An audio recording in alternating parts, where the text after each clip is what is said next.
What's up, everybody? It's your boy Tone, one half of the best black movie review podcast in the world. Craig. This episode of the Blackbusters podcast is brought to you by Amazon Prime. Prime is more than just free shipping. Prime brings you closer to the things you care about today through shopping, streaming, and savings. For example, did you know that you can listen to your favorite podcasts, like ours, through Amazon Music? Yup. You can also watch your favorite movies, like the ones we review on Blackbusters on Amazon Prime Video. Yup. But it doesn't stop there. You can use Prime to get more out of your interests. From purchasing behind-the-scenes books about your favorite movies to listening to soundtracks of your favorite films. Yup, and yup.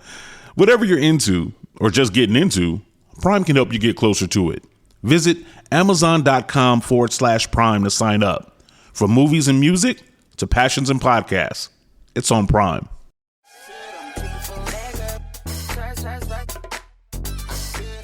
You are now tuned into the Carefree Black Girl podcast, where we're discussing everything carefree black and girl.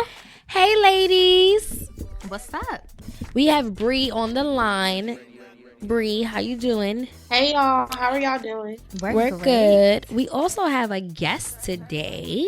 Introduce yourself for us. Hello, everyone. My name is Queen. I'm one half of the Tea with Queen and Jay podcast, and I'm also the editor-in-chief of Mixed Vixen magazine, a magazine for black women. So, y'all, before we get into the conversation, the good stuff, make sure y'all take a second and subscribe. That's the most important thing that we need. Subscribe to us if you are using iTunes on podcasts. Wherever you are listening to the Carefree Black Girl podcast, make sure to subscribe. Hashtag, you can even Google it, Carefree Black Girl podcast. Definitely follow us on Instagram, Carefree Black Girl _Inc. and CFBG Pod on Twitter. Yes, if you have any questions for us, any ideas, if you want to hear us talk about anything, email us, carefreeblackgirlpodcast@gmail.com. All right, now let's get back into the conversation. Let's do this, baby. Okay. I love that. No, Mixed I really Vixen, a magazine for a black woman. Yes. Explain to us Mixed Vixen and how did you come up with that? So Mixed Vixen the premise is that it's all for black women, black femmes specifically. And I wanted to make sure that if you look at other black women publications, we always have to say the word black as if we're not the standard. And that's not what I do. Like, we're the standard. We don't see other magazines where they say white, whatever. Okay. White is the standard. So that is kind of the different approach that I take when it comes to Mixed Vixen and its vision. Yeah. Awesome. I just saw a post today that was like, for black girls only, how to just put that in your life or whatever. And it was just like always having to search hairstyles for black women, or makeup for black women, exactly. Or even when you're looking up haircuts or whatever, you have to put in like bobs for black women. Exactly. You know? Even if you Google like Afro, and that's our shit, That's mad true. white people will pop up with Afro wigs, which is crazy, and that's our shit. You have to put black woman in an Afro to like get a black woman with an Afro, which is crazy. And dreads too. Yeah, definitely. Dreads And too. for braids, it's weird because I've been looking up like braids for black women or like for black hairstyles. It's crazy how my eyelash done fell off, guys. Yeah, I'm over here looking crazy. But I just wanted to get into like, I went to this fashion show. No, it wasn't a fashion show. Look at me lying. It was an art exhibit at the Milk Gallery in Chelsea, and it was the Gucci Ghost. And I thought it was so dope because like they had this car filled with like Gucci bags. Like, I low-key wanted to just take one home, but I'm like, let me not. But it was just like the designs, the art was so cool. They was playing like Migos, and it was just like real young. But Dodge was saying how that wasn't an original idea by the designer. Well, I actually wish that I got to go to that exhibit. Today's what time it end? Do you know? I know it ends today. I don't know the time, but it was free. Oh. It was dope. No, I wish I would have gotten a chance to go, maybe after the recording today. But I was reading on the designer Gucci Ghost and how he was hired for like the Gucci design team. He basically was just like a graffiti artist, and he was always fascinated with Gucci. It was one of his favorite brands. So what he did, like he created a ghost and put the eyes as the Gucci symbol. And he was just hired to be on a team. But there's this black girl. Her name is Sonique Saturday. And she, I guess, used to make bags. She would take a replica of a designer bag. So they were fake, but she would paint like fake Gucci on it. And Gucci Ghost, like, did you see that where they were saying bags or the jackets real Gucci? Yeah. It was saying like there was a whole painting that was just like Gucci or real Gucci or Gucci is real. It was all of that was around. The jackets were fire. The bags were fire. She came up with that and saying like how he kind of stole it, and it kind of reminded me of the Peaches Monroe situation with like the fleek word. But it's crazy because she voiced her opinion, and it was just like, whatever. He's the one that got hired by Gucci. Yeah, we don't listen to black women speak. Exactly. And that's that irks me because it's just like we really are like the mother. I know I say this on every other episode all the time. we are like the tastemakers. We are like everything stems from a black woman. Like, and it's just sad. I mean, I definitely want to look into her because I honestly never heard of her until now or whatever, like you was telling me. Shout out to Rihanna though. At least she's like doing it big for black women right now in the beauty industry. Yeah. Like Fenty is turning so many heads and is projected to like pass the Kylie lip kit and Kim Kardashian's beauty line. I don't know if y'all saw that meme that's going on that's saying that like Kylie is pregnant. So it was like somebody on Twitter. But is that a fact? I don't know. But I know it was a black person on Twitter. Who cares? But I've been hearing that it's like a real thing. They had put like that meme. I don't know if you ever saw that meme of Kim looking from the bushes, and it was just like Kim leaking that Kylie is pregnant because everyone's just been talking about Fenty the past couple of days. I was dead. Oh wow! I actually didn't see that meme, but that's funny. The thing that I love most about Fenty. The thing is, though, the demand has always been there. I just feel like they literally just ignored black women and wanting to have an inclusive brand. And it's crazy because so many brands, they saw what was happening with Fenty Beauty and how she actually had 40 Shade Range, her first launch. And then they all started, posting on Instagram or Twitter, like, oh, we have shades for you. But girl, your brand is how old? How long did it take you to make those shades? Like, I think it got to a point where they're starting to realize that, like, we put our money where our mouth is, which I think just needs to continue in every aspect. I mean, obviously, it's very relevant in beauty and fashion, but it can even be something so minor as, like, what you choose to watch. Like, I know me personally, I'm not watching the NFL because I feel as though it comes down to making a decision about where you're going to place your money. And brands really be trying to punk black women.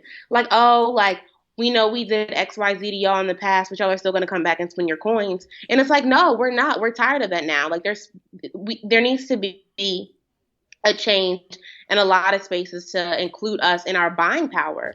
Like, we put so much into this economy, and we just have to be smart about where we place that energy. Yeah, that's true. And we need people like you to currently remind us. Right. Go get Breeze plant-based bucks.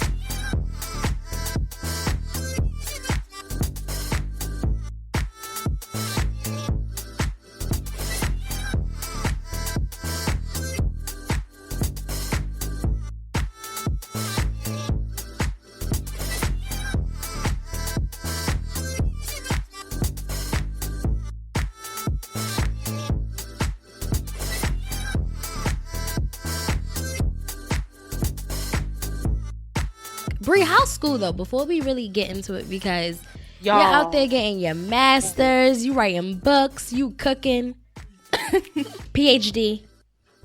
So school is a lot. So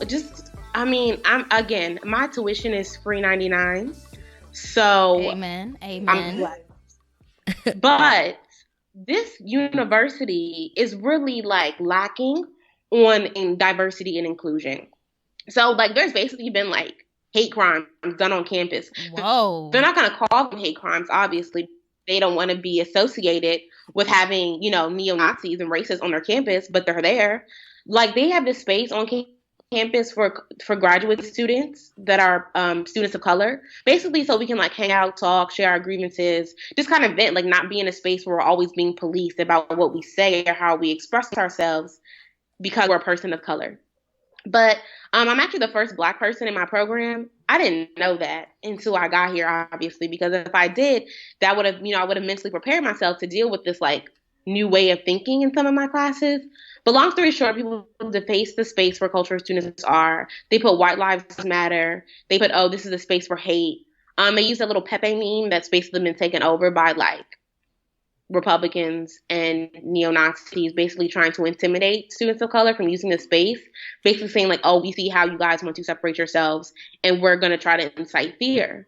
So, and I've been here for four weeks, y'all. Like school has started for 4 weeks, I should say. And I'm already dealing with racist shit. And I'm just like, damn, like there is no Black people, I get it. But I just also, and that doesn't bother me. It just bothers me the fact that I have to share my space with blatantly racist people and the administration doesn't do anything about it. Oh, that's hard. I went to school with like grade school from elementary to high school with all white people, like being the only Black girl in majority of my classes, being the only Black girl in the cheerleading team. And it was hard from day one dealing with like racism, being thrown in that environment, because you know, people from the outside looking in, we see it, but once you're actually in the environment and it's happening, like I remember buying little girls ice cream in elementary to have a table to sit with kids. Like it was hard, and they probably weren't used to me, crazy. But it was really like, it's crazy that this is happening in 2017. Like, and it's very mentally draining. Because that's like the thing is, I don't think people understand. That's like a huge macroaggression. No, go ahead. What you're saying? Like, there's microaggressions and then there's macroaggressions, and that is a huge macroaggression. Like, how are you supposed to like thrive and actively learn and flourish when you have like people telling you ain't shit, right? Every turn of the day. Exactly. Yep, and we talked about self-esteem too. Like that's violence. That's actual violence. That's mental violence. And that's the thing. They won't even say it's a hate crime. They'll be like, oh, because they use literally their defense was, oh, the students used dry erase markers instead of permanent markers, so it's not a hate crime. Are you fucking serious? Like what? So what is some... like I actually need to print off the email. Like they literally said it's because they use dry erase markers that it doesn't make it a hate crime. So because it's not permanent, wash it away. Because it's not permanent. That doesn't matter. They still wrote it. But that's still permanent. Like regardless if you could wash something off the wall, does not mean that it is not something permanent that is affecting. Right. It's permanent. It's semi-permanent. She saw it just how we're still talking about it today. It was permanent and left an impression. That's crazy. And we saw it. Like exactly. It's crazy. What are some things that you do that like help you kind of like, you know, like how do you cope? That's a good question.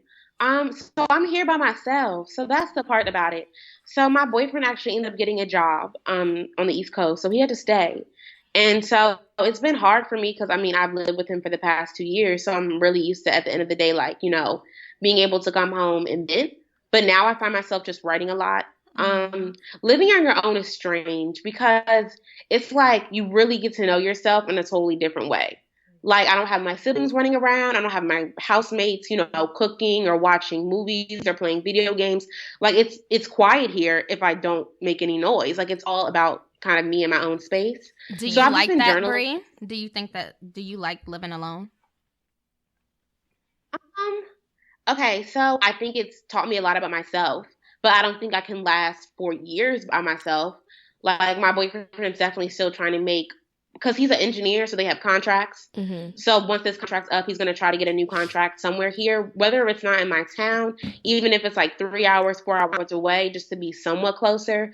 Because it's hard to, like, you be feeling lonely. And the thing is, like, it's a different kind of lonely, whereas, like, you don't have anyone to talk to.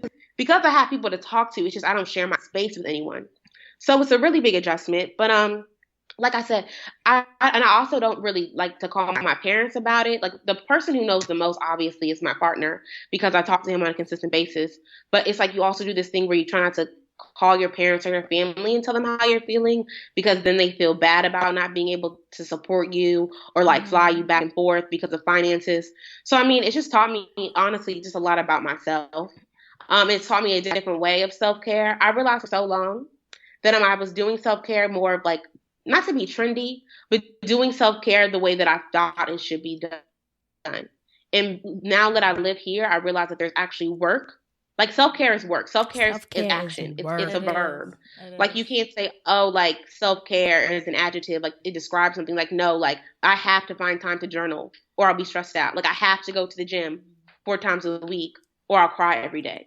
Like I have to do the action in order to sustain myself mentally and emotionally because yeah, it's a lot. But I don't want to sound complaining. But to answer your question, I guess that's how I cope. I find out what works for me and I do the work, whether that be journaling, eating good, trying to eat home cooked meals, going to the gym. Sometimes I watch Baller Wives or Black in Chicago. Like I do things fully detached from what I do. It's weird because like I didn't think I was gonna get into Baller Wives, and I'm still like figuring out everyone's character because I just like watched maybe an episode or two. But reality TV is really hilarious. It's sad, but it's hilarious, and I think I definitely like it. Makes me really want to work in that field. My real life. Shop Amazon for last minute gifts. Great deals for everyone on your list. Gifts for mom and gifts for dad. Even for your sister and your brother Chad. Ah shoot, we didn't realize we were supposed to get a gift for our dog walker guy. We almost forgot about our dentist Dr. Kurt. We didn't expect to get a gift from her. Or our cousin, I forget his name. He got us something nice, better reciprocate. For last minute deals on gifts for people you forgot. Get fast and free shipping at Amazon. I get to detach for a second. Mindless television is like what I use to cope, like period. Because I need things where I'm not always thinking about how being a Black woman affects everything in my life. Yeah. Everything in my life. So like if I have to watch something mindless to like not even think about me being a Black woman that moment, I'm gonna fucking do that. I'm not even gonna hold y'all. I don't know if y'all watch Curb Your Enthusiasm, but that show, and it's weird because I'm so like pro-Black everything, but I find white comedy to be hilarious. Like, so Larry Davis used to write, like he was a writer on Seinfeld, and now he has like this HBO show. It was about 7-8 seasons. Now they bringing it back. It ended like in 2009.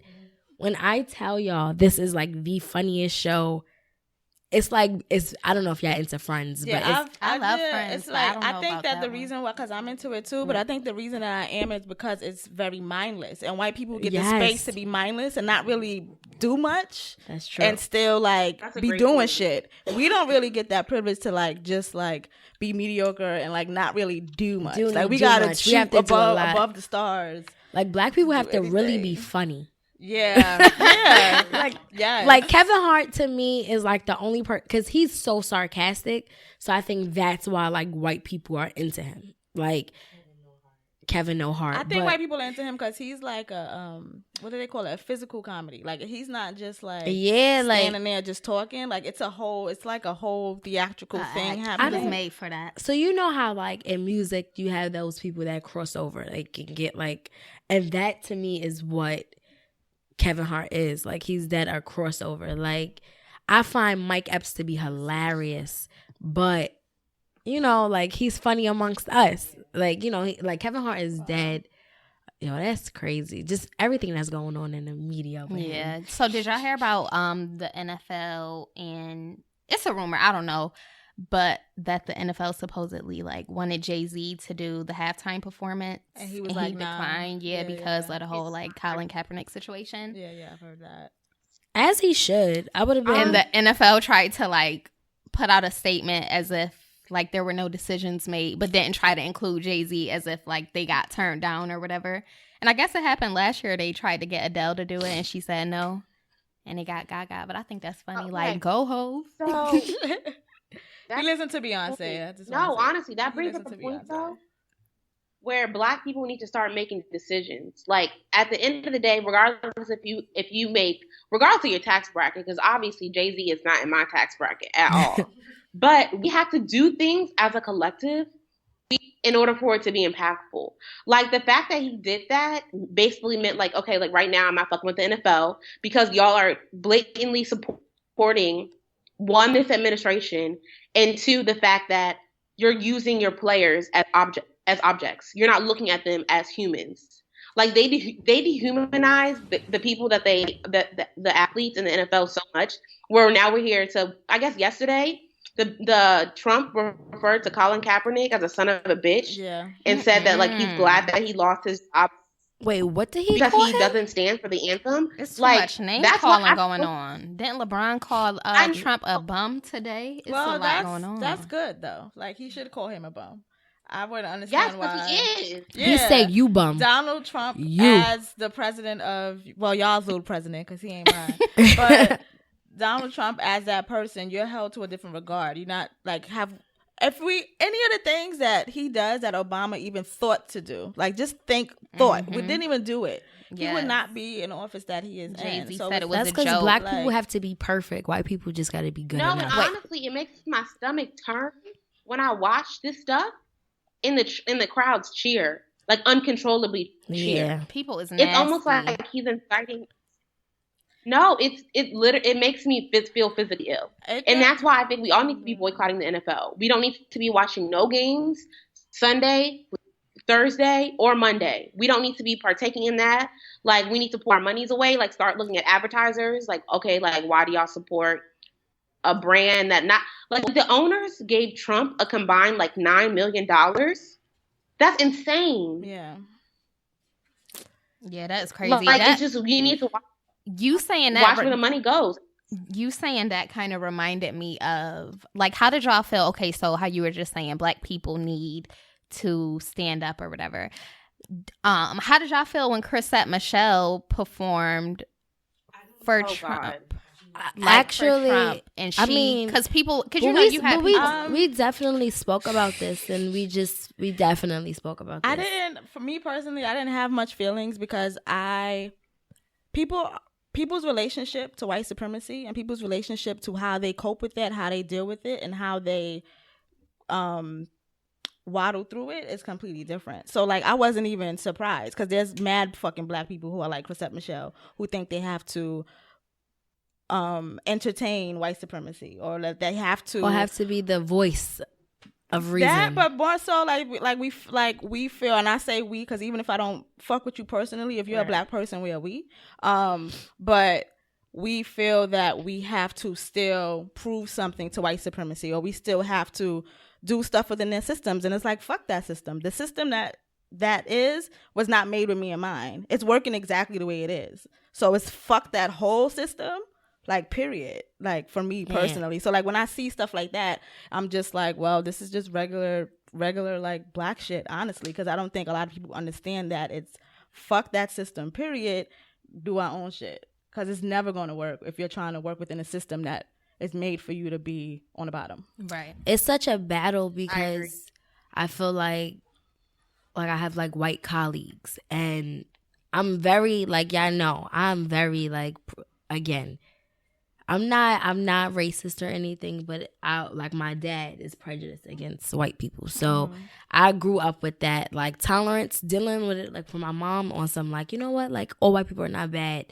And then my dad over here, like, white people are the devil. Like, so I'm literally in the middle. That's my house. And it's my like, and my father. Really? Right. Yeah. Wow. It's like, it's really like no balance, right? So I like meet certain white people and it's like they give me cool vibes at the same time. It's like, damn, y'all will never understand, like, ever. Like, even in the office, like, trying to, like, educate my colleague on just hip-hop culture. And it's just, like, I have to tell her, like, this isn't a genre. Like, this is a lifestyle. Like, hip-hop is really a lifestyle. It came from so much. So, like, you know, I try not to be so, like, take it offensive, like, or be offended when she doesn't like certain hip hop. Because it's just like, do you know what they're talking about? Like, do you? You got me thinking about brown sugar. But it's like, it's always going to be a disconnect, even though their vibe is cool. It's like. I think that you should probably, and I don't have all the answers, right, but I think that you should probably differentiate white supremacy and white people. All right. Those are two different things. So, like, there are white people that you get along with, but they still benefit from white supremacy. So they're not actively trying to oppress you as your friend, as a white person, but they have this privilege that they're going to be unaware of because they've always been this white ass person their whole life. You know what I mean? That's true. And then maybe you should take some of the labor off of yourself. It's not your job to teach them shit about being black. True. It's not, and that's not really like my intent to be like, this is what it's like being black. But if we are like having a conversation and I feel like you're wrong, I'm gonna take that moment to be corrected. I'm not gonna just allow you to just continue to go into the world and be ignorant. Like, rather, if you choose, like, that's your choice to be ignorant, but I want to make sure your encounter with me, I'm like giving you like. But you know what's interesting about that? I used to be that way when I was in a space where there were Black people to share that workload. Because what you're talking about is essentially a form of labor, like mental and emotional, to always like try to give cue cards to white folk on how to act. Or like talked about that before. I remember. It's a lot of work. It is a lot of work. Yeah, and that's why now that I'm the only Black person in most of my spaces, I gave that job up. I quit. I washed my hands of it because I realized that like I could do that in New Jersey and be fine, because at the end of the day, I wasn't the only Black person doing it. But here, because of the numbers, I obviously am the only Black person doing it. And it's so frustrating, y'all. Like, I'm not trying to talk too much shit because I don't know who you, like, follow me or, like, might listen to this podcast just to figure out what I do on, like, outside of class. But there are some people at my school, and when they open their mouth and talk about Black people, I want to slap the shit out of them. It's like, I know you've never met a Black person in your whole life for you to, one, say that, and two, be so comfortable to say it around me. But then I remind myself, like, I am, for one, not going to take myself out of character. And then also, like, your ignorance, the fact that you're in this space as far as, like, being an academic, like, you got here being that ignorant, like, it's going to blow back in your face eventually. It might not be my job, but the way I know my God and the way karma works, like, it's going to come back around. So I think it's good that y'all, or that people do that work. But it's also, don't ever feel obligated to tell a white person about their own history and make them own that shit. Like, don't feel bad if you don't want to do that work. But at the same time, I give people like Ivy props for doing it, because I realize that shit's not for me no more. Well, you got to catch me on a good day. I'm going to say that. Every day is not a day where I'm out here educating people. And some days I'll be like, bitch, what you just said? Like, but I'm just learning, like, because I just never want to just, like, assume that all white people know what be like, you know. So like if I feel like it's a teachable moment, like, I'll definitely teach. But like I said, if I'm on a train and I'm coming home when I'm tired, I can't help you there, sir. I do want to add an antidote, maybe because everyone doesn't know me here. Right. But the way I was raised, I was like engulfed in Blackness. Like, my parents made sure that I was like black, everything, all my schools, all my whatever. Right. So I think that's why I could be a little detached from feeling like I need to teach these people, because I've even, like, when it comes to people who are not white, we have to learn how to interact in their world, and code switch and all of these things. And I just decided a really long time ago, I'm not going to do that. So I look for jobs where I could have blue dreads, and I look for, you know, like, all of these space, like, I make sure I protect myself in that way, because it's just, for me personally, it's just too much work for me to do all of that shit. So I try to create spaces for myself, and it's unfortunate that you can't do that where you are, because it's like, what did you say, 12 years and you're the only one in your program? But I know for me, like, that's how I, like, protect my sanity, is to just be around us. And of course I have to interact with other people, but to know that you have a safe place to haven. Go, it's like, it helps a lot. Wow. So you just shut yourself into the Black community. Yeah, but even, I respect it. But even when it comes to, like, because I work, my job, there's white people there and all of that stuff, but I work at a nonprofit organization that is providing services for children that look like me. So even though, like, the person who owns the company is a white man, we are still able to have these conversations. I still feel safe with him talking about these things, because I'm really particular about my energy and who I'm around and who I have in those spaces. So I think it's because of how I grew up that I just became really wary about that for myself, to protect myself. And I'm not saying it's foolproof and I'm like all protected and don't nobody fuck with me, because that's not true. But, like, for me, it's helped so much. So it kind of breaks my heart to hear her not have that at all and anywhere. For me too, because like I said, I've been there, and I'm even dealing with now what you were saying about, like, protecting your energy. I talk about that all the time. I think it's so important to be in environments where you know what I mean? You can be yourself. You feel comfortable. There's not people where, you just walk into spaces and you could literally feel bad energy, or how, because we come from different backgrounds and, this may be a corporate place, I can't even have a tone or something that I could have with my girlfriends on a regular basis, or say things that I've been saying from a child and you take it the wrong way, and now I'm an angry Black woman. I want to ask a question, because you were just like, you golfed yourself. What word you use? I think I said engulf. I don't remember. Yeah, but like, are all Black spaces safe spaces? No, definitely not. Definitely not. And as I grew up, I started to realize who was my tribe, who was a part of what can add to me rather than take from me. Right. And there are people in my tribe who are not Black, but they accept me and my Black femme ass self. You know what I'm saying? So like, those are the things. And as I got older, I get it now, because my grandmother used to always say this, like, all your skin folk ain't your kinfolk.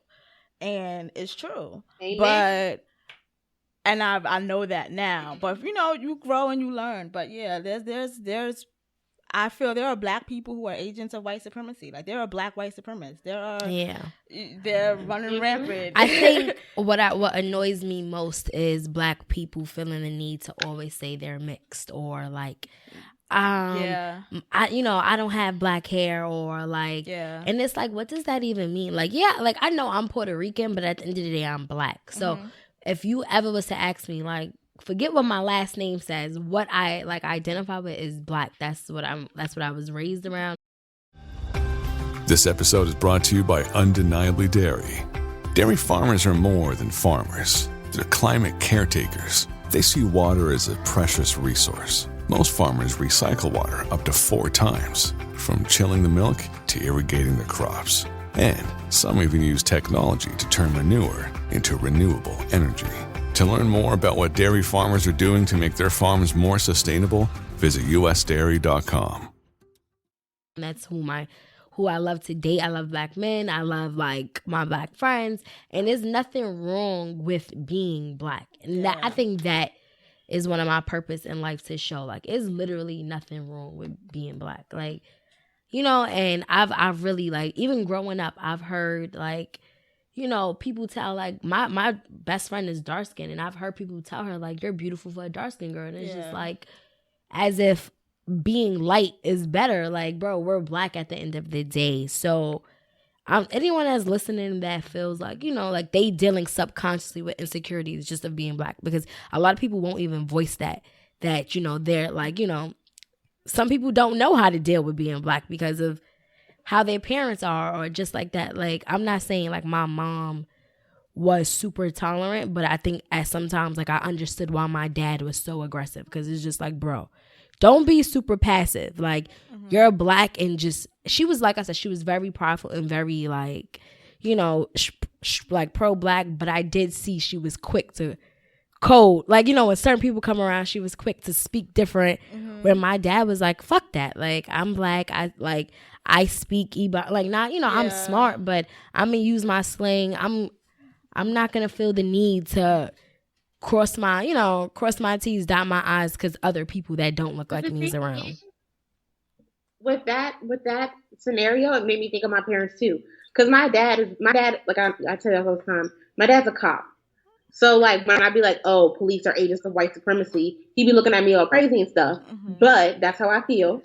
And then I have my mom, who's like, oh, like, she never really interacted with white folk until she got a job, because she's from Baltimore City. But I realized that they can do different things, and, like, kind of how your parents express their Blackness differently. Right. I think it's very gendered based too, because ain't nobody gonna come crazy to my dad, but I've seen people come crazy to my mom when she acts a little bit more. I'm trying to think of the word. When she acts the way that she would act if she were home versus the way that she acts in the office. Right. When people see that difference in her, they're like, "Oh, you're being aggressive. Oh, like, are you okay? Are you in a bad mood? Is something going on?" And it's just like she doesn't have the privilege, because of her gender, to be like, I'm still Black as fuck. I hope y'all know that. Because at her job, people will take that internal. and they'll be like, oh, like she has a bad attitude. We don't want her working here. Ooh, that's my life. So it's also like a form of protection. That's your life. That's my life. Yeah.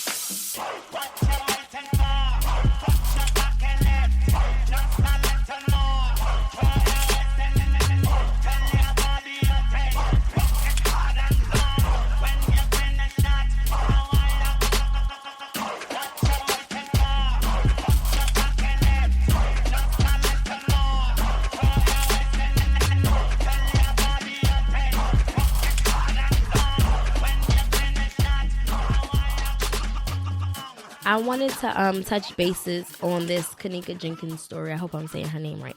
Because I didn't see black people drag her friends through the mud. And it's like, we're all, like, I've been seeing all these memes about watch your friends, but I feel like no one's been talking about, there was like, I don't know. There's so many stories, like, sis needs to come back and tell us what really happened because it's a lot. Mm-hmm. But it's just like, no one, I didn't see no one dragging the guys that allegedly raped her. I agree. Like, that is crazy. I went on her friend's Facebook, and they were really going in on these young girls, like grown black women that I'm just like, at the end of the day, like, there was alleged that she was raped. So start there.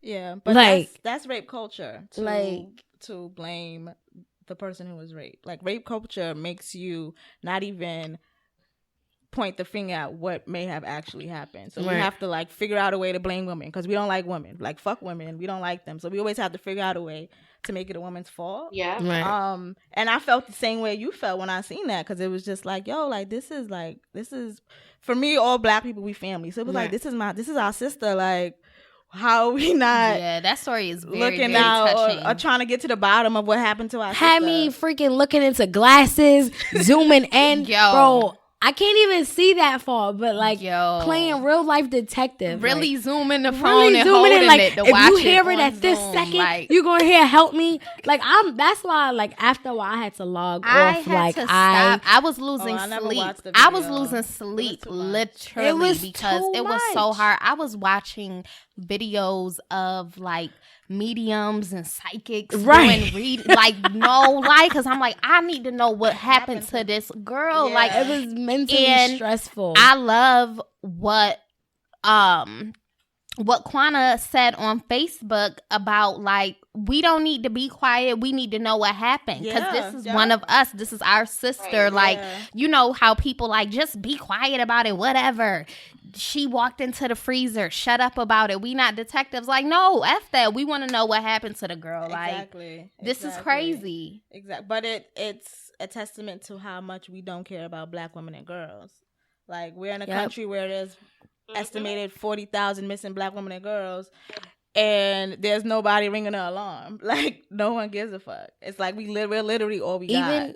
Even with, I said that with this whole R. Kelly situation, if that was little boys, it would have been a different type of attention and energy towards that situation. Like, to this day, like, it still creeps me out. Like, I don't know if y'all saw that girl, the one that I guess was, like, in the little call. She was on the reel and just talking about, like, how she was, like, had to please him or something like that. I gotta, like, get more details.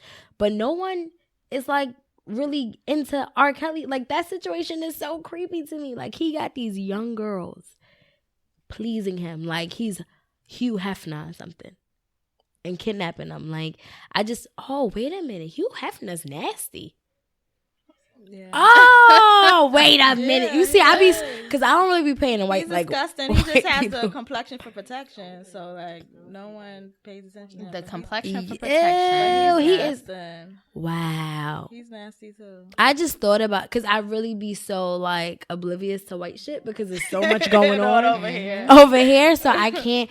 But nah, that's nasty. that old saggy white man. And white people don't age well either. So that there goes that. These little but yeah, I just want people to like kind of like really pay attention to what's going on in our communities, even with our celebrities, even with people we idolize, and just know, like, I get it. Like, we definitely do have to stick together, but sticking together is also calling each other out on our bullshit so we can grow. Exactly. Like, it's no way R. Kelly. I can't listen to R. Kelly song. I can't either. And it sucks because I was watching Trapped in a Closet the other day, and that man is a musical genius. Trapped in a Closet was so great. Mm-hmm. But all I could think about is when I heard Trapped in a Closet, I'm thinking these little black girls just literally trapped in a closet. But you know what creeps me out about R. Kelly is that he like, it's like he trolls the shit out of us, because then he like calls himself the Pied Piper, and then if you know the story of the Pied Piper, he used to lure children to that death. It's just like he's just trolling the fuck out of us, playing everybody, and just going around and raping girls. Like, that's rape. Damn, I didn't know that. Yeah, he's just like, it's just. I know that he called himself that, but I didn't know. It's the just story. crazy. And sometimes I hear some of his songs, and they're just like rapey as fuck. Yes, like, my body's telling me no, but my mind is telling me no. Like, no, that means no, motherfucker. Like, don't listen to your body. Like, yo, like it's just crazy. Like, it's he really wrote gross. Age ain't nothing but a number for Aaliyah. For Aaliyah to sing who he also. She was 15, married, and he was 27.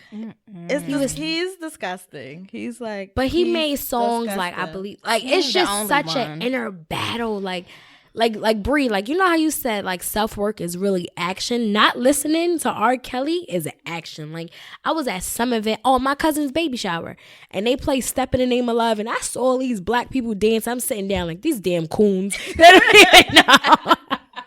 But you know, like, I was sitting there mad, like I couldn't get up, and I was singing it in my head, and I'm like, fucking R. Kelly. I know, because that song is so good. Step in the name. I know. Step. And my body too, was like, my body was ready, but my mind was just like, don't do it. And then again, so what am I doing? Quoting fucking R. Kelly. Like, damn you, R. Kelly, for being a fucking rapey psychopath. Yeah, but it's disgusting. And then it makes me think of the notion of like fast girls. Yeah. And how they already blame you for for being fast. They already blame you for your rape before you're even raped.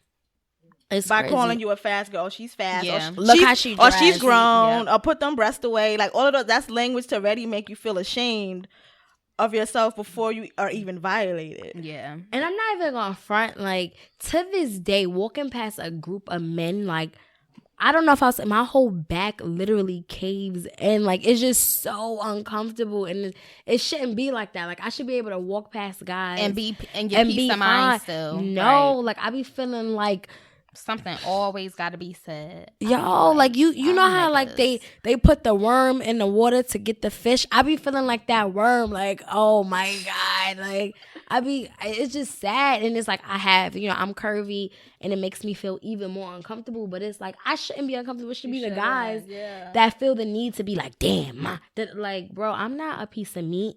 So respect me as if I was your daughter. Respect me if I was your sister or a family member. Like, that is mentally draining. Respect you just because you deserve respect. Like, that too. You don't have, like, the proximity to you being a mom or a daughter. Right. Like, you shouldn't have to make me related to you to That's true. To respect. That's like, true. Just fucking respect me. Like it's so extra. Bree, what you was about to say? Oh no, I'm agreeing with y'all. Like, I hate the fact that men only want to treat women right because, like, we're kin to them. Like, oh, like, I saw this tweet the other day. It had mad retweets. It was like, oh, like, we need to start treating women better because we have sisters and mothers. Like, what? No, treat women well because we're humans and we deserve that respect. Not because of how close we are to you or because how our connection to another man.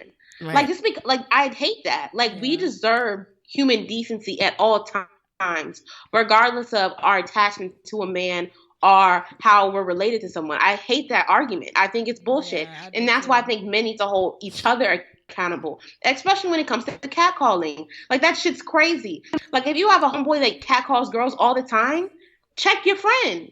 Like, it shouldn't have to be a woman always calling him disgusting or a creep, and then he called the girl out of her name or something, for you to be like, hey, yo, chill out. No, tell your man before he even comes to the girl crazy. Check your man that he don't need to talk to.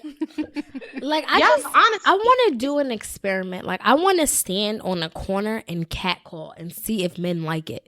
Like, literally, I want to just stand on a corner for 8 hours, because it's a fucking job for them, and be like, hey, yo, cargo pants, yo, with the Nikes, I like how your Caesars is, like, really go in and be, and then follow them with the hairline. You over there, oh, look at that tape up. Fresh line up. Follow them for 3 blocks. Like, you got a girl. Yo, they you really got a be girl following you for 3 blocks. For 3. Yeah, I noticed. I always count like their limit is 3. After 3, and you don't give them their number, they turn around. They turn around. They're like, all right, God bless you. God, have a beautiful day, beautiful. And it's just like, God bless you too. Like, you want to go to church? Right. I'm about to start asking them that. Since you want, like, it's just so much. So guys, because my brother listens to this, so shout out to Marcus.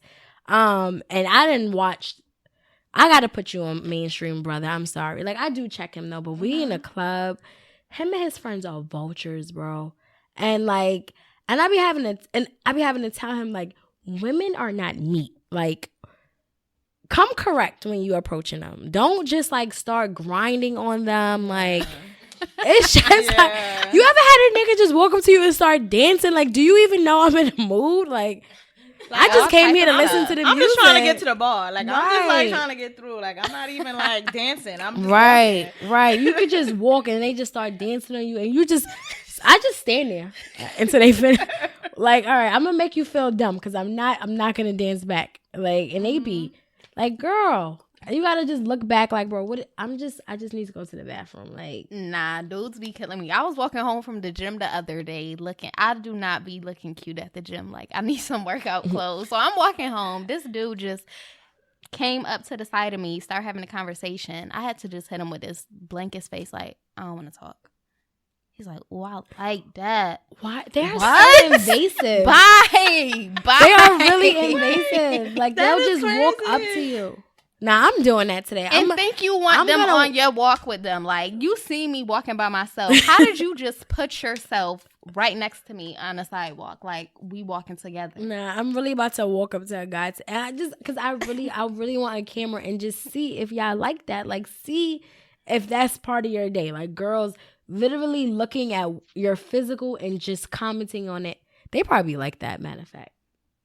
Or think you joking. No, but honestly, from my interactions with men, a lot of them get thrown off when we objectify them, because they're so not used to just being a dick. Like, I like to reduce a man to his dick so they can know how that feels, and a lot of times they do not like it. Like, if you reduce a man down to just his parts. I can't think of anything in particular now, but like, it'll be like a guy I'm just fucking with, and I'll be like, I'll say good morning to the dick, and then it's like, oh, and then they're like, well, you're not going to say good morning to me. But I know it throws them off because it's like, they're not used to that. Yeah. But that's what you do to me all the time. See, I don't know if we talked about this before, but some women could see, okay, I cannot just casually have sex. Like, I catch feelings if we having sex. So some women can just sleep with a dude, like, for the sex, or just like, I need to do it, so I'm calling somebody. Like, who can I call? I'm not a who can I call person. Yeah, I just invested into like a little vibrator. Congratulations. Oh my God. Like, I'm not gonna front. I used to make really bad decisions as far as just going back to my ex. I mean, I still do, but I limit my bad decisions from like a lot to like maybe once a month. So, but once, like, it's only 12 bad decisions a year. Yeah, so far. So I had like, you know how you was just like, oh, you can't. I thought I could casually have sex, but I just realized that I definitely do catch feelings after a while, and then it becomes chaotic, and then that just stems from like just making bad decisions or whatever. Yeah. Like, I keep now, like, I know I can't be with this person like in a relationship, but I'm gonna still sleep with them because that's just me making a bad decision. Now when I bought my vibrator, it's like all right, bad decision, pleasing yourself and being free from the fucking for like the next week. And a definite orgasm. Like, it's not even a gamble. It's not even a gamble. Bro, I'm getting excited because I don't even want to get into it on the podcast, but fuck it. I be having to turn my TV up. Like, turn my TV up. Like, oh, like, legit. It's an automatic. Like, I don't even know if my next dude can measure up. Like, bro, go get my vibrator because you taking too long. You gotta hit that. Nah, I'm gonna start doing that though. Like, go get my vibrator because you suck, right? You gotta start talking to guys because they'll make you feel away. And I feel like, I don't know, just personally for me, like, I be coddling people's feelings, especially like guys. Like, I'll coddle their feelings. Like, if they're not sexually pleasing, I would never say like you're trash. I'll just like move a little bit funny. On. Yeah, like I won't answer the calls anymore. You'll tell them. You will tell. Yeah, like there's so much bad dick out there, and it's because we are throwing it back out there. Like like we're going to be throwing it back out there. We not telling them like, yo, I need you to work on this, and that, and then we pass it over to the next woman, and now she got bad sex too. Better, right? Like it's not fair. Like in the name of sisterhood, we gotta stop telling her. In the name of sisterhood, like, this is whack. Need you to work on this. But I think that it's a part of us not. We're not taught to make demands. As women, like we're not supposed to demand things. So like, how are you even going to demand your sexual standard if we're not even told to demand things in like smaller spaces or whatever? What you just said about like not throwing it back, like, you know, trying to correct the dude and not coddle his feelings. So for me, I've had an experience like that, but I coddled his feelings out of my own security. Like, got it. Okay, that's that. I get that. Y'all know how I be talking about Scorpio men. I literally think Scorpio men are hot garbage. They are. It is what it is. But the sex is different with Scorpios, in my opinion. Like they're awful people. But as people, they're trash. Yeah, as people, they're trash. Those things where you don't want to offend their ego or scar them, because the next thing you know, they're going to be talking about you crazy to everybody around town. Mm-hmm. How do y'all feel? It's like they're vindictive. I think they're vindictive. So that's why, like, I'm all for like telling a man about himself. But sometimes, again, if you don't feel safe doing that work, if you feel like, you know what, this is not even my nigga, like I'll let someone else that like really wants to cuff him deal with it. Then go right ahead and let him think that his shit was popping and it wasn't. And then let him still go around looking stupid. Like, that's just been my past experience with this. Because I honestly feel like men are crazy as far as, like, misogyny goes. Like, how when they don't care for a woman anymore, what they can do. And I'm not trying to get slapped or punched because I told you your dick was whack. Right. But I think it's ways to say it. Well, have y'all ever had to... I haven't had bad sex in a while, but have y'all ever had to teach a man like how to do it right? I guess that would only be if it was bad with somebody who you wanted to invest with. I mean, in my opinion, I feel like each woman is different. So like when you know what sexually pleases you, like a guy, like that's why relationships are kind of important, and that's why sex should be with a special person, they say, because it gives that person time to learn your body.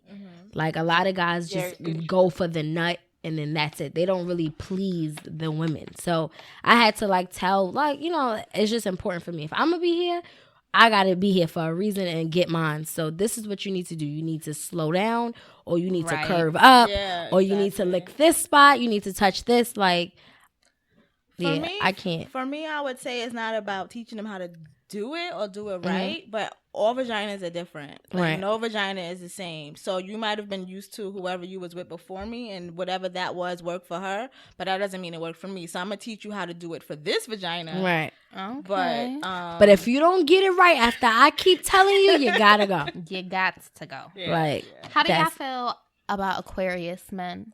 Well, dang. So the guy that I dated for 5 years was an Aquarius.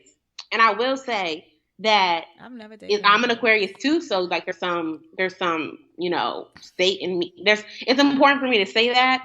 But I think Aquarius men, if you soften them up a bit, because in the beginning it's all they're always like, oh, fuck feelings, like I have no emotions. But they're like the kind of people that you have to take your time with, and then once you take your time with them, they come around as far as like being emotionally available. And again, if you're not the kind of person who wants to put in time to make someone else feel like they should learn how to like have emotional intelligence. That's cool too.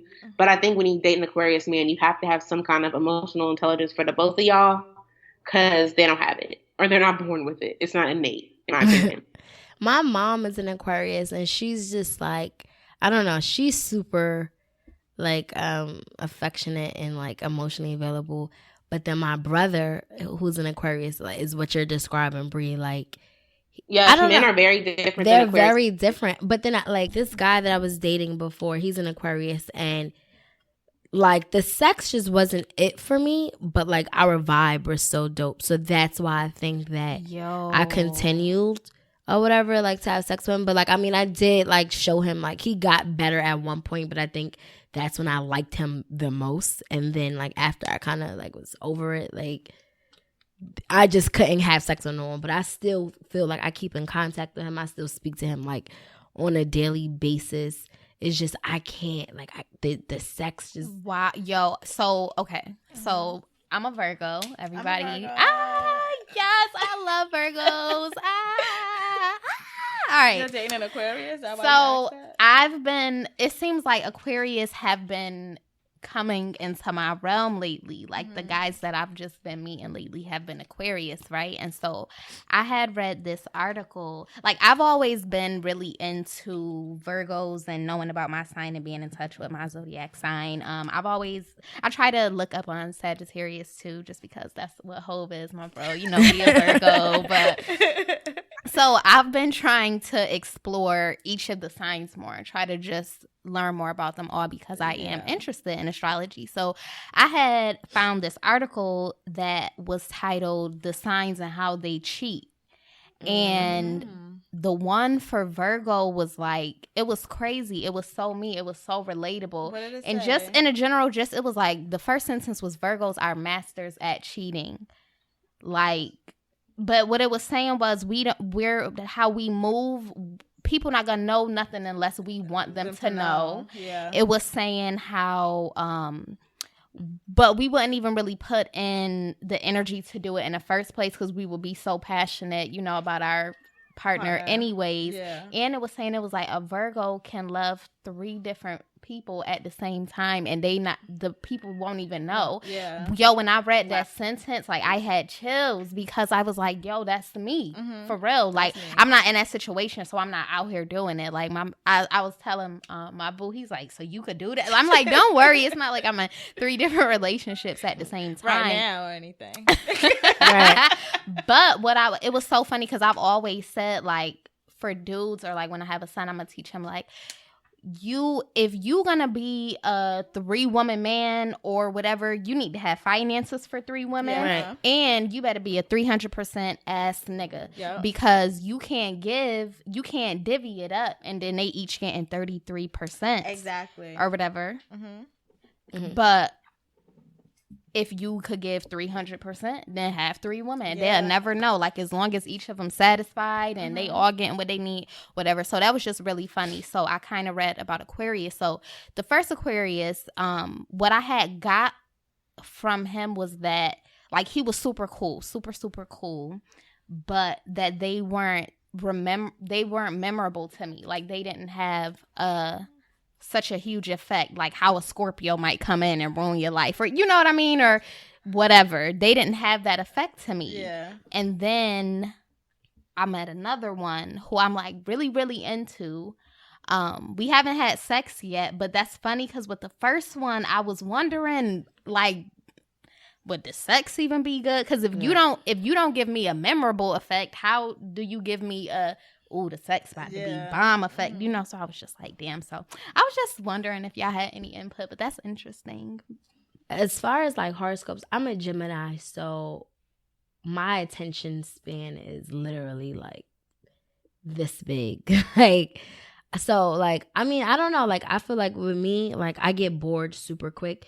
So with the guy, like, I would be into a guy for like forever, for really long, but I think that it's because some part of him is still available, like that. I mean, unavailable. Like, it's weird. Like, so I feel like if a guy just puts his all like in the first week, I'm gonna get bored after that week, because it's just like there's no more left to discover. But if he takes his time with me and just like, you know, like it's about the chase. Right. I think with me, like I'm like I like to get chased, but I'm low key a chaser. It's really weird. Like I like guys to be on me, but then I also like guys to like, you know, let me do some of the work too. Like let me like figure out. Like I also like projects. So if something is wrong with you, unfortunately, I feel the need to figure out what it is to try and fix it. I think all women like projects. Yeah, like I don't want to like projects no more though. Like I'm tired of like projects. But for you, Daj, I would say like definitely like it's cool. You can date because you're single, so you should be dating more than one person. Like you're not exclusive with anyone. I'm not telling you like to go sleep with all of them, but I think people really think that you're only supposed to date one person. Like dating is just getting to know someone. It's not exclusivity. It's not being in a relationship. And I hate that people just feel the need that you have to just give them your loyalty. Like you have to earn my loyalty. You have to show me that I should be or I should want to even be loyal to you. Like right. I don't make myself feel guilty for how I move with nobody. Right. Like, as a single woman, if you feel that I need to be exclusive or moving a certain way to please you, then we need to be together. We need to figure out how and that we're takes about to do that time. For each other. Like I'm just over like the popcorn machine relationships that like you meet a guy the first week, by the third week, like bro, I don't even know if I like you because like it falls apart super quick when it happens like that. But that's because everything is being rushed. Like, y'all don't know each other that well. You're gonna after 3 weeks, you're gonna still keep finding. It's so much more to find out about a person after 3 weeks, and I used to be that girl, honestly. That like in my teens, I was super big. Not saying that I'm not big on relationships now, but I was super big on like, if I'm talking to you, you got to be my boyfriend. Like, you know, high school, even with college, like my freshman year, college, I feel like, I mean, I'm happy for that relationship because it was like my real first relationship, but I also feel like I didn't really get to like enjoy certain things, and not saying being single, but like really getting to know my own independence as a person, as a woman, like going off to school, and I'm in a relationship by November of my freshman year of college. Like I wasn't alone, you know, like I didn't really get that. You didn't even get to see all the niggas yet. Not exactly. Like the first Thursday, like I swear it was. I got to school one week. The upperclassmen moved in like the next week. We had our first Thursday. I had got my prospect, and it was like I just like literally put my freaking hooks into him, and then that was my nigga for like the next 2 years. And I feel like, yo, it wasn't until after that relationship that I was able to deal with just me. Like, I missed all those core things. So now when I feel like I'm supposed to be settling down and looking for a relationship, I'm having too much fun being me, because I feel like for so many years I was with a person. Like, I don't want my identity to coexist with who I'm like with. Like, that's like a big thing for me. Yeah. Like I've never been like, I've had boyfriends like all the time, but I've never been huge like, if it happens, it happens. If it doesn't, it doesn't. It was never my goal to be in a relationship. Every man I meet is not my goal to be in a relationship with you, because I'm very like full of myself and like want to keep me just me. Like I have issues with being a partner because I'm so like independent. Yeah, that's a Virgo thing. Like, it's a Virgo. Yeah, I was just about to say that's such a Virgo thing, and I meet people, and you know, you'll be dealing with them, and it's so much energy. It's so much going on, up and down, different emotions, stuff. And then it'll be over with, and you be at home in your bed, probably a little bored and lonely, but you be like, but damn, this feel good. Yeah. Right. That was a headache. Yeah. That was too much. I'd rather be alone. And people don't understand that. Like, I'd really rather not be bothered. Yeah. Or I always tell people I don't do dysfunctional relationships, period. I'm not doing it because I love myself enough that I can be alone. I don't need somebody else coming in disrupting what I have going on my peace of mind. I'm big on my partner having a life outside of me, because I'm always going to have a life outside of. I'm always going to, like, you know how people say you complete me? Like, I don't fuck with that notion. No, I'm a full ass person. Right. And you're a full ass person. Okay. And we're going to be full ass people together. 100. I'm definitely learning more now how to not be so consumed with the relationship. Like my next relationship or whatever, I want it to feel more adult, where you do have both y'all own things going on, and y'all just have like right now, me and the guy, we see each other on the weekends because of Monday through Friday work schedule. Yeah. And I think that's so, it's refreshing and it's cute, and it's like, oh, we do the weekends when he off or whatever. But don't wait a minute, cause SZA. I was thinking that too. Ain't I'm the weekend. No, we do. No, but eventually I got to deviate from the schedule. No, our first date was on look, y'all be quiet. Every weekend. Our first date was on a weekday. So yeah, it was on a Monday, but it was like, sis said, I'm gonna take the weekend. Be quiet. It was on a weekday, but for the most you gotta part, say it like that, Josh. Be quiet.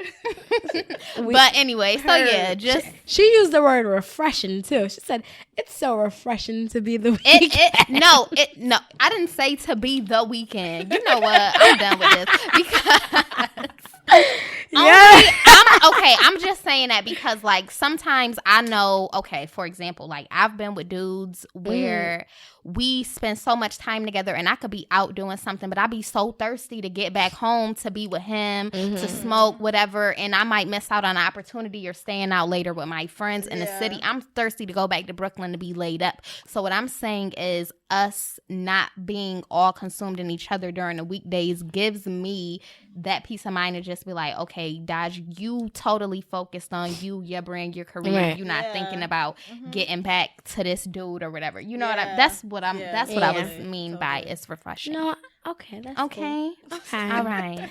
It's like right now, like as far as like y'all know, my dating life is like literally a shit show, but ever since I'm about to be, you know how like what did Kanye say, like when he was just like after he got his Kanye West playing the girl, that's how I feel about my little vibrator, because once I got this, like my tolerance to deal with things and people is just super short. Like once mine I feel too, like, but it didn't take a vibrator, but because that's I started to realize that's really all I be wanting. Yeah, I had that moment for myself when I started to entertain myself alone. So I started going out and doing stuff by myself where I didn't feel like I had to be partnered with someone when I did things. So like even if the sex is good or whatever, I'm like, you're not worth my company. You're like, you're not worth my time. Like, why are you sitting across from me right now at this? I could have went to this restaurant by myself. Like, you do not need to be sitting across from me. I had like wrote, this is when I was blogging like a couple years ago, and that was one of my blog posts. I like had made a challenge to like take myself out on dates, like whether it was and then I ended up falling in love with just going to the movies by myself. Do you know how annoying it is to be sitting next to someone in the movies and they're talking to you? Yeah. Like, I'd rather go alone too. I do so much stuff alone. I do so much stuff alone. And like me and Angel, DJ 9 AM, we talk about it all the time because she's originally from Vegas. I'm from Rochester, upstate New York. So we like talk about all the time how it's so easy to feel lonely in this big old city, and you know it's so many people, but it's you meet people every day, and we work jobs, but it's everybody you're not gonna click with, or you know what I mean, or be a lifelong person in your life. Like, thank God for y'all or whatever, but we definitely be talking about how it's lonely, and just ever since being here, I have to do so much by myself because I moved here alone. So I don't like, I grew up here, and I just feel like, you know how you feel like you're alone? I feel like this city is cluttered. Like, it's the opposite for me. So when I do stuff by myself, it's because like, like I'm surrounded by people all the time. Well, no, of course there's so many people, but I'm talking about as far as like in the city, just growing up, like being here. All right, so I'm gonna just do summers, New York summers. It's like you go to the pool with your friends. You go to the block parties with your friends. Then you go to these midnight cookouts with your friends. It's like you're always with people doing something, surrounded by people. Like, I wish that, like, I mean, I'm happy that I'm 24 and I learned the value of really just going out by yourself. But it was so imperative back then as a teenager to just go into the city and just go get ice cream by myself. Like, I feel like I really want to instill that in my children that I have. Like, It's okay. You don't have to do everything with your friends. You can miss that party and go to the movies. Like, you can go to dinner by yourself. Like, at, 19, at 20, at 21, because you feel the need to start depending on needing friends when you're older to do everything because you was attached at the hip as kids. Or needing people, period, because... So I'm the only child too. Need people. You need people, but I'm talking about as far as being independent and needing somebody to lean on, or like being grown and you live on your own, but you don't. If you maybe late on rent or something, you don't know how to go and get it on your own. You always looking towards a parent or a friend. Like, I think that independence and just independence in general is very important. Nah, it is, but.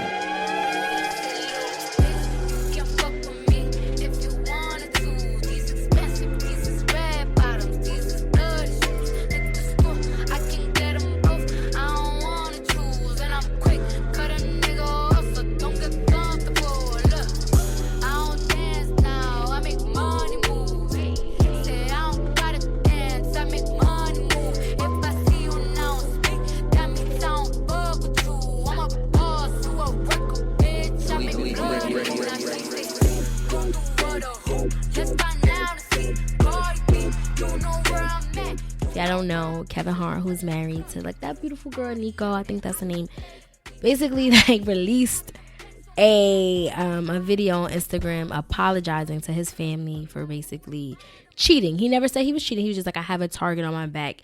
One, I just want to quote that it's hard being a comedian and trying to be serious, because like what he was saying was real stuff. But it was funny. Take him serious, right? He started off the video with like, and that is a Kevin Hart joke about to come after the like, and it's like, damn, I wanna feel for him, but this shit is so hilarious that I can't take you serious. But I'm sorry. Anyways, he basically like is getting was about to get blackmailed. A woman was basically extort him for a couple million just so she went and like released the video of them. Again, I don't know if y'all know, but y'all should know that he's married. He's just actually a year in of marriage. His wife is pregnant. Yeah, so it came out at the craziest time. It's like, damn, y'all only been married a year. She's pregnant with y'all first child together. Like, y'all first child. He has other children. So what do y'all think? Honestly, I like his approach to telling the truth. It's just like, I'm not about to give you, even though it should have never been done in the first place, but it's like, do you think you're going to have one over my head? I'm going to do you one better. I'm going to let the world know. Like, I did this. I'm sorry. So, like, what are y'all thoughts on it? Like, I don't understand why he had to make us be a part of all of that. Like, that's true. What I was just about to say. It ain't my relationship. I don't care. He could have just, my wife know about the tape and what. Like, it could have been that. You didn't have to fucking embarrass this woman another time over for you to fucking look like you the victim. Like, you're not the fucking victim. You're not the victim. He's not the victim at all. But at the same time, we were going to be involved because I don't think, definitely he's worried about what his wife and family thinks or whatever. But let's be real. Like, I'm pretty sure she was saying, I'm going to put this tape out to the world. Not, I'm going to just send it privately to your wife. So, like, these people are celebrities. Like, so I get it. Like, we shouldn't be involved, but we're involved because they are who we're looking at all the time. Like, that's what like, just even thinking about being a celebrity is kind of stressful. It's just like, do you really want that spotlight? Because it's things like you got to do stuff like this. Like, shit like this happens every day. No shade to, like, I'm not saying, yes, he's not a victim, but girls get cheated on every single day. There are wealthy men in the world that's not celebrities that get blackmailed and extorted every day. It's just because he's Kevin Hart. He's a celebrity. I don't know. I think for me personally, I don't see it as like this huge extortion thing because I'm sure he was giving her money anyway. Yeah. He was paying this woman off anyway. But as soon as she kind of took the power and said, I need this, like up the money, like way more, then it was like, nah, let me stop. Like, you was giving that woman money anyway. You was playing the game anyway, Kevin. Like, let's not act like all of a sudden she just had this idea to ask you for $10 million. Like, you was paying her off. Dang, like, we know the game. You're a rich man. You're a rich man. You're giving women money to she shut set up. the bar. Like, she said, I'm not even gonna hold you. let Rick Ross be married and come slide my way. I need $20 million, Ross, now. But even if, like, so let's say that it is women who are extorting these men and doing all these things. Why not, though? Why not? Why not? And two, then fucking don't do this shit. Right. Like, if we in this world just trying to get money off these motherfuckers because they always think we money hungry bitches, then why mess with us? Exactly. Because I saw so many men dragging the girl, like, oh, you gonna ask him for money? Why he asked her for pussy not? though. He asked her for pussy though. Why over not? and over and over. Like, so with this whole scandal, let's play a game called Marry, Cheat, Extort. So it's kind of like marry, fuck, kill, but marry, cheat, extort. I like this because we get money. Yeah. Okay. So I'm gonna go first with 3 guys. So I'm gonna say Diddy, Jay-Z, and Dr. Dre. Wait, tell me what's the who 3 would you marry? again? Who would you marry? Who would you cheat on? Who would you extort? Marry, cheat. I need to write this down. So okay, I think I got mine. Yeah, I got mine. But you go first. I would marry Jay-Z. Okay. I would cheat on Diddy, and I would extort Dr. Dre because ain't he a billionaire now? Yeah, that's exactly my order. And I heard, like, there's rumors about him like beating women. Again. Yeah. So give me the shmoney. Give me the shmoney, or I'm telling the world that you fucking me up on the low. All right. Wait, did y'all all marry Hove? Did you marry Hove? I don't want to marry Hove. I'm sorry. That's my brother. I think I'm gonna marry Diddy, and I'm a cheat on Hove. I can't marry Diddy. Like, we'll be competing for attention and shit. Like, the reason why I think that I would like cheat on Hove, and this is just me and my like egotistical. He is like, I think that he's such for like power, and he's like real ego driven, and that will irk me. So you know what? You think you all that? Let me cheat on you real quick to show you. Simmer down, sis. Like, relax. So I think that's why that would just be like, I fuck with Hove and I love Hove, but I would cheat on him. I love Hove. I will marry Hove, cheat on Dave East, and extort 50. I never said Dave East. I never said 50. like, where did that come from? Oh, wait, we gotta choose the people that you choose? Because I don't know this name.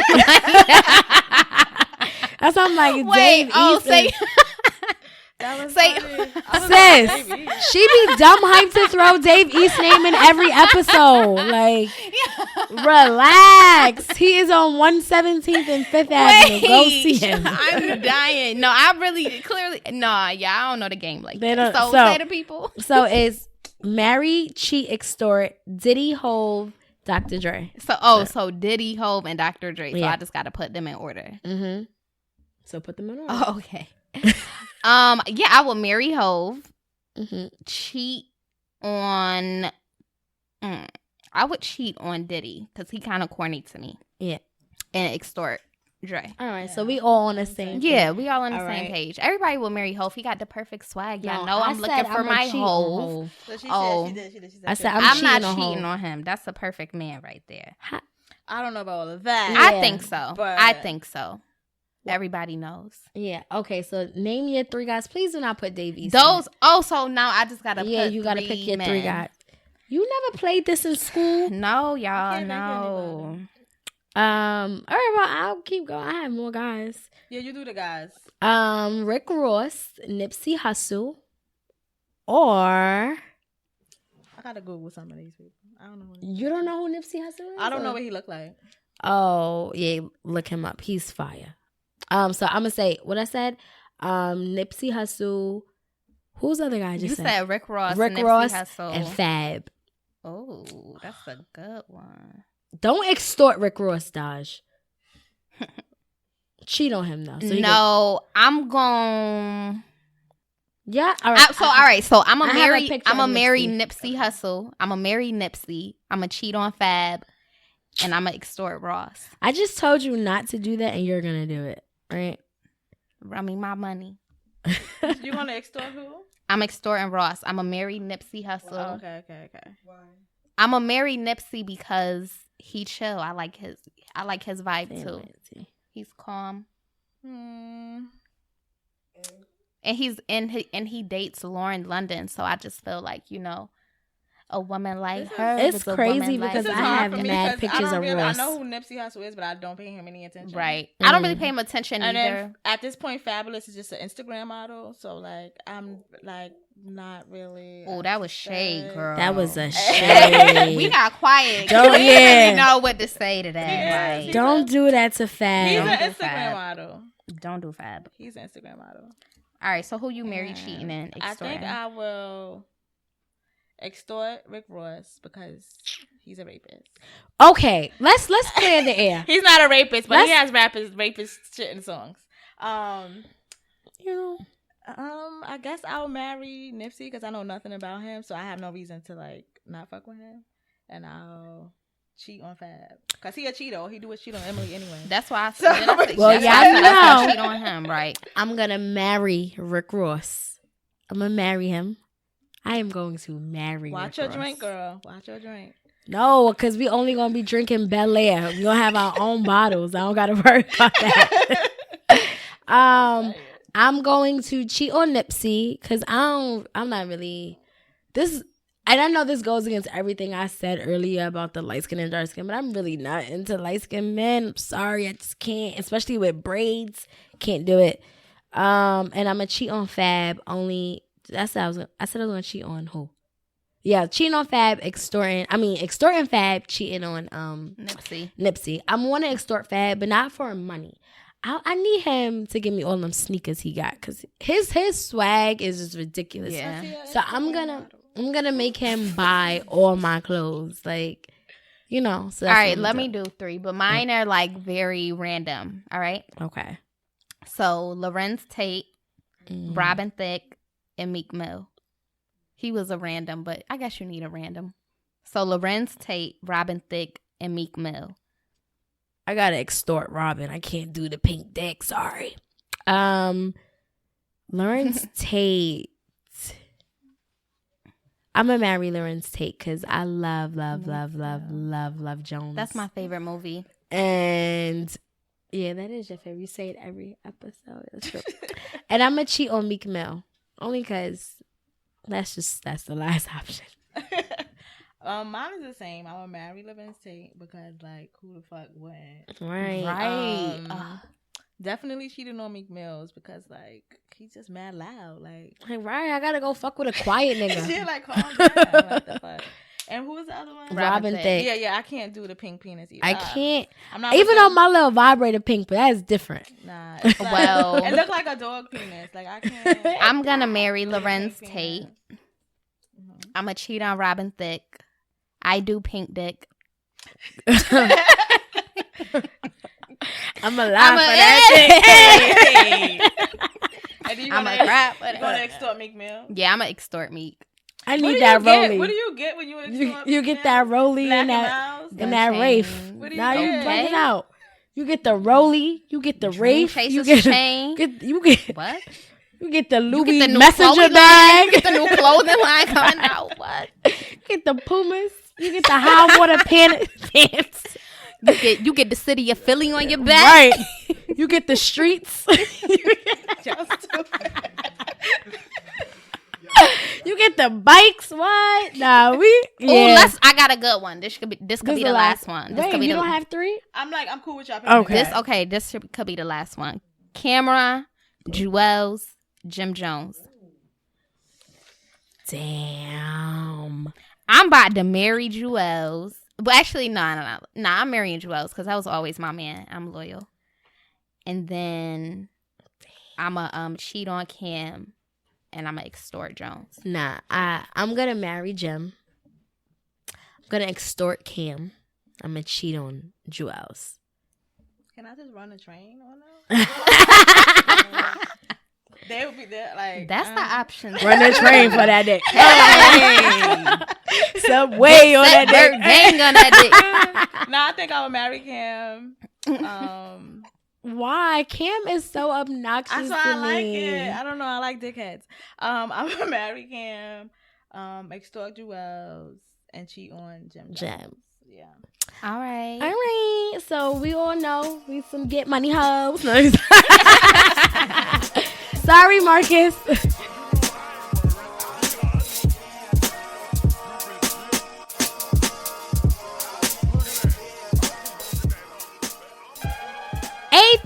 MC. Yes, we are. Carefree Black Girls will be in Atlanta. It's lit.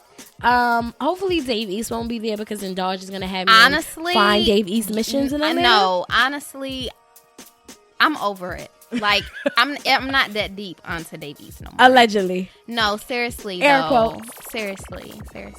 I'm into my regular guy. No, guys. No. If he walked in here right now, I would be like, he looked good, but I'm not like really.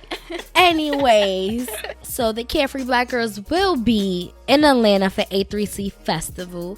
The Carefree Black Girls stage will be hosted by, of course, us, the Carefree Black Girl ladies, as well as Flocka. The performance is amazing. Kia Lacey, Chloe the God, Brax Attacks, Amaretta, and of course rocking the stage would be DJ 9am and Akasha. So come check us out. We're gonna have like the henna, we're gonna have giveaways, we're gonna have eyebrow bar, games, melanin. It's going to be lit. The location will be at Delightful Eats, so definitely come check us out, say what up, tell us what exactly a Carefree Black Girl is to you if you see one of us in A3C. So yeah, it's gonna be fun.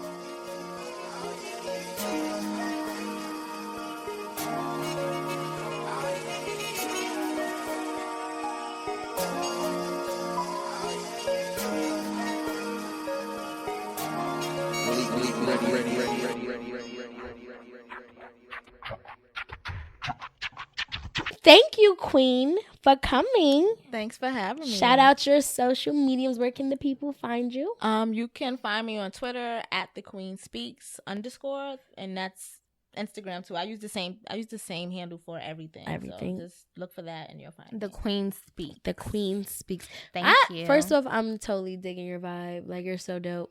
You got to see her with these blue dreads. Yes. I'm all over it. The fact that she a Virgo too, I knew it. We got that magnetic energy over here. Yeah, they wearing the same color over here. Y'all just getting me more hype. All right, relax. Y'all lucky Beyonce's a Virgo, so I really love y'all. But you guys can find me Ivy Like Blue. Definitely check out Iconic. Shout out to Kirby's Cup. He's now the sponsor of Iconic, which is super cool. So yes, thank you for that. Check out the Ivy Show. Check out every Monday I do a live where I basically tell you if your music is trash or not on my Instagram. So Ivy Like Blue every Monday 10. It was from 10 to 11, but now it's 10 to 12 because they really be sending me like 40 songs. Like, and I used to cut it short, but it's so much fun. Like, so definitely get in tuned with everything that I'm doing. Daj. You can find me on Instagram, everything and why. Hypebae should be releasing an article pretty soon. You know the rapper Malibu Mitch? Yeah, Malibu I Mitch. styled her for an interview she had with Hypebae last week. Okay. Super dope. So that should be coming out soon. I've just been shooting for my lookbook. I forgot to plug my podcast. Yes. Tea with Queen and Jay, my podcast. You can find that anywhere: iTunes, Stitcher, Google Play, all the podcast places. And you can check out my magazine. That's mixvixenmag.com. I'm having a promotional party for it later this month. I haven't secured a date yet. Of course, y'all are invited. Yes. But yes, check out mixvixenmag.com. Is it online only? Yeah, it's an online magazine. Okay. But like we have this series called Miss Vixen IRL, where we do a live event. Okay. So in October that'll be one of our live events to take it off the computer. For the month of October, unfortunately, I'm going to be super, super busy, so I won't be able to record. But y'all can keep up with me on Twitter at Where She Begins, and then on Instagram at Breanna Danielle _. In case y'all didn't know, my cookbook is now out. You can find that at whereshebegins.com in the shop section.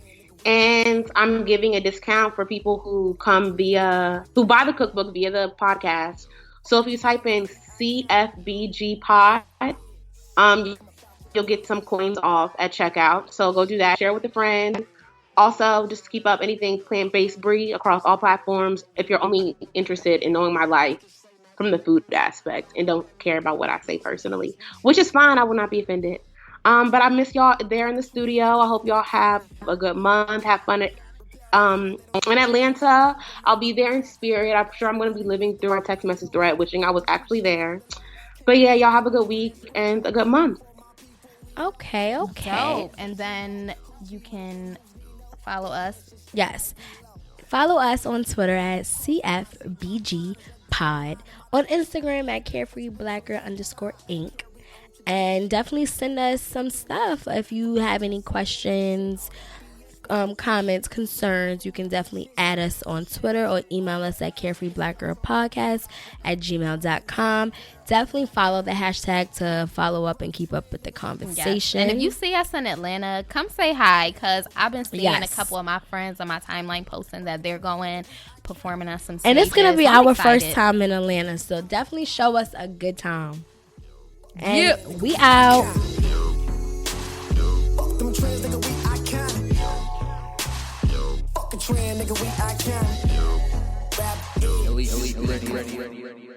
Shop Amazon for last minute gifts. Great deals for everyone on your list. Gifts for mom and gifts for dad. Even for your sister and your brother Chad. Ah shoot, we didn't realize we were supposed to get a gift for our dog walker guy. We almost forgot about our dentist Dr. Kerr. We didn't expect to get a gift from her. Or our cousin, I forget his name. He got us something nice, better reciprocate. For last minute deals on gifts for people you forgot. Get fast and free shipping at Amazon.